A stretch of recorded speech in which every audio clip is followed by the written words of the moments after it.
बहनों और प्यारी देवी स्वरूपणियों, मैं हूं आपकी अपनी छोटी बहन तनु और आप सभी का एक बार फिर से स्वागत है हमारे चैनल तनु की भक्ति में। आप सभी को सावन सोमवार की हार्दिक शुभकामनाएं। आइए सावन सोमवार के पावन अवसर पर भगवान शिव की एक बहुत ही सुंदर कथा सुनते हैं। ब्राह्मण और शिव की अद्भुत यात्रा। कर्नाटक में एक ब्राह्मण अपनी बूढ़ी माँ के साथ रहा करते थे। उनकी माँ की अंतिम इच्छा थी कि वे काशी जाकर काशी विश्वनाथ के चरणों में अपने प्राण त्यागें।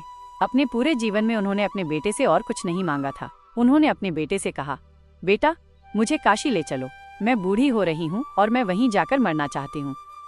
अपनी माँ की इस अंतिम इच्छा को पूरा करने के लिए ब्राह्मण उन्हें लेकर दक्षिण कर्नाटक के घने जंगलों से होते हुए काशी की लंबी और कठिन यात्रा पर निकल पड़े।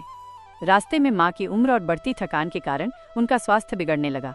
ये देखकर ब्राह्मण ने अपनी माँ को अपने कंधों पर उठा लिया, लेकिन माँ को कंधे पर लेकर चलना उनके लिए भी बहुत मुश्किल हो रहा था। उनकी भी शक्ति जवाब दे रही थी। अब उनके पास भगवान शिव से प्रार्थना करने के अलावा और कोई रास्ता नहीं बचा था। उन्होंने भगवान शिव से याचना करते हुए कहा, हे शिव, मुझे मेरे इस प्रयास में विफल मत होने देना।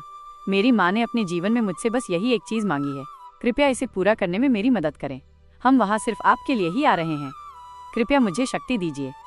जैसे ही उन्होंने भगवान शिव से ऐसी प्रार्थना करके फिर से चलना शुरू किया, उन्हें पीछे से एक घंटी की आवाज सुनाई दी, जैसे कोई बैलगाड़ी आ रही हो। धुंध से निकलती हुई एक बैलगाड़ी उन्हें दिखाई दी, जिसे एक ही बैल खींच रहा था। ये थोड़ा अजीब था, क्योंकि लंबी और जंगली रास्तों पर आमतौर पर 2 बैलों वाली ही गाड़ी होती है, लेकिन उन्होंने थकान के कारण इस बात पर ध्यान नहीं दिया। जब गाड़ी पास आई तो वे उसके चालक को ठीक से नहीं देख पाए, क्योंकि चालक ने बहुत कुछ ओढ़ रखा था और बाहर धुंध भी थी। ब्राह्मण ने उनसे पूछा, मेरी माँ बीमार है, क्या हम आपकी खाली गाड़ी में यात्रा कर सकते हैं? अंदर बैठे व्यक्ति ने सिर हिलाकर हाँ में जवाब दिया। वे दोनों उस गाड़ी में बैठ गए और बैलगाड़ी आगे बढ़ने लगी। कुछ समय बाद ब्राह्मण का ध्यान इस बात पर गया कि जंगली और उबड़ खाबड़ रास्ता होने के बावजूद भी बैलगाड़ी बहुत ही आसानी से आगे बढ़ती जा रही थी। उन्होंने नीचे देखा तो हैरान रह गए। गाड़ी के पहिए घूम ही नहीं रहे थे, वे तो रुके हुए थे, पर गाड़ी आगे बढ़ रही थी। फिर उन्होंने बैल की ओर देखा और पाया कि बैल भी बैठा हुआ था, लेकिन फिर भी गाड़ी चल रही थी।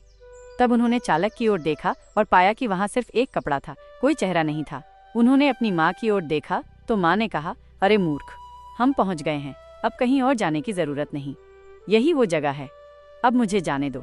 इतना कहते ही माँ ने अपने प्राण त्याग दिए। जैसे ही माँ ने शरीर छोड़ा, बैलगाड़ी और चालक सब गायब हो गए। ब्राह्मण अपने गांव लौट आए।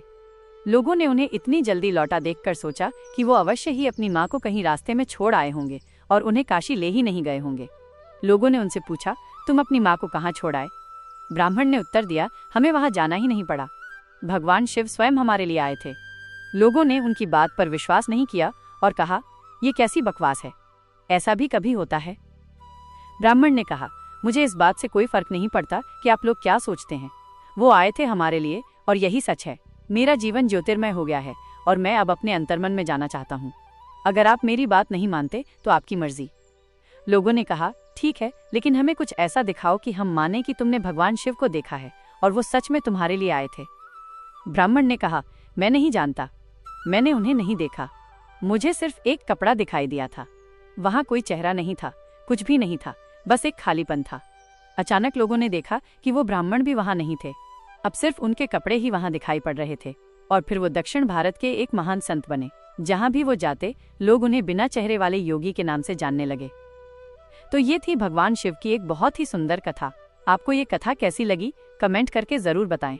साथ ही मेरे चैनल तनु की भक्ति को सब्सक्राइब करना न भूलें। धन्यवाद।